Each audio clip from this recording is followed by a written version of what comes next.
વર્ષ 2016માં આવેલી ફિલ્મ રુસ્તમની કહાની લગભગ બધાને યાદ હશે। પત્નીના અફેરથી ગુસ્સે ભરાયેલ નૌકાદળનો ઓફિસર પત્નીના પ્રેમીની હત્યા કરે છે। રાજકોટ સેન્ટ્રલ જેલમાં કેદી જીગર વ્યાસની કહાની પણ કંઈક આવી જ છે। એક સમયે એનએસજી કમાન્ડો રહેલા અને રાષ્ટ્રપતિના હાથે મેડલ મેળવનાર જીગર સાથે શું બન્યું કે તે જેલમાં પહોંચી ગયો। થોડા સમય પહેલા પેરોલ પર છૂટેલા જીગરે દિવ્ય ભાસ્કરને જણાવેલી તેની આપવીતી આપને જણાવીશું ભાસ્કર વિડીયોમાં। આપને જણાવી દઈએ કે દિવ્ય ભાસ્કર આ કેસમાં કાયદાને આધીન થયેલી તમામ પ્રક્રિયાનું સન્માન કરે છે।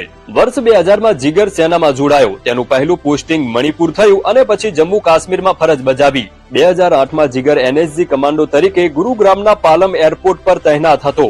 ત્યારે મુંબઈમાં આતંકી હુમલો થયો અને જીગરને યુનિટ સાથે નરીમાન હાઉસ મોકલવામાં આવ્યો।